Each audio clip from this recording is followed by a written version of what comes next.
Hey there, Park Reporters. This is Charlie, your host. Thanks for joining us today. This is your Park Report. Please don't forget to like, comment, subscribe on the channel. It definitely helps me go a long way here on reaching my goals for subscribers. So thanks for joining us. I just wanted to do a quick update today regarding the annual pass previews for Epic Universe. Today is the first day here, and there is a report out from Universal Park News today, and they are talking about uh, whether or not any of the attractions would be open. Now, there were conflicting reports from Universal, from other news outlets, that guests would be able to enter Celestial Park or enter the Epic Universe Park, but nothing would be open. It would just be that center area for Celestial Park. They could Guests could go through and gift shop, take pictures, but none of the actual lands would be open. That has now been proven to be false. So it looks like Universal Orlando has now confirmed that multiple attractions at Epic Universe will be open to Universal Hotel guests during early entry. Epic Universe previews are currently taking place, with the park open daily from 11 a.m. to 9 p.m., except on Friday, April 26th, when the park will close at 6 p.m.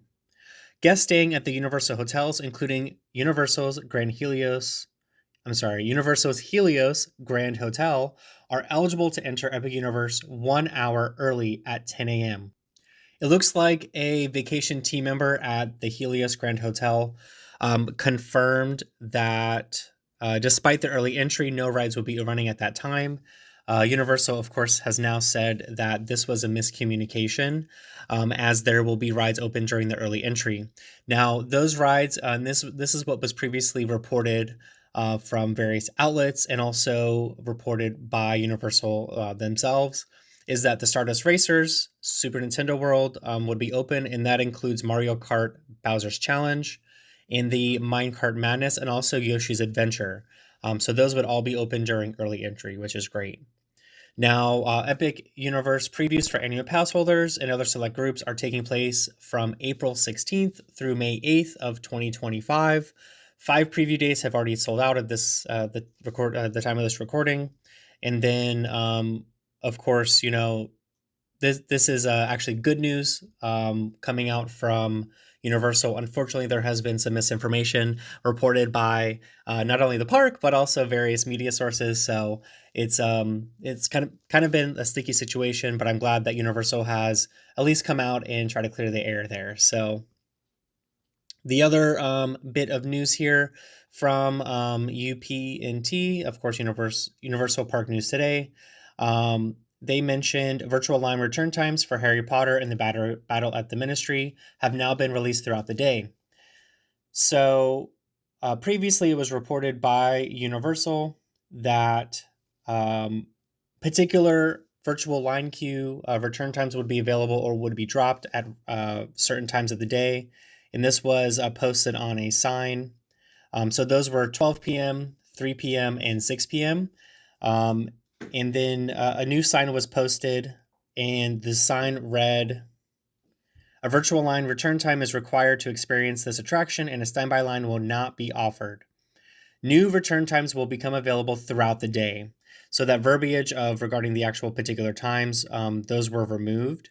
However, in the Universal Orlando app, it still shows those times, the 12 p.m., 3 p.m., and 6 p.m. Time frames. So it's still kind of unclear at this time. From my understanding, it is going to be on those set times. They just don't want everyone, I guess, on the app at random times throughout the day trying to get those return times. So I guess we will see. It kind of is discouraging a little bit. The virtual line queue with Universal is, in my opinion, not fully fleshed out, unfortunately. So I think they have a long way to go regarding that particular system. Unfortunately, what ends up happening is you either have to link all of your tickets beforehand within the app.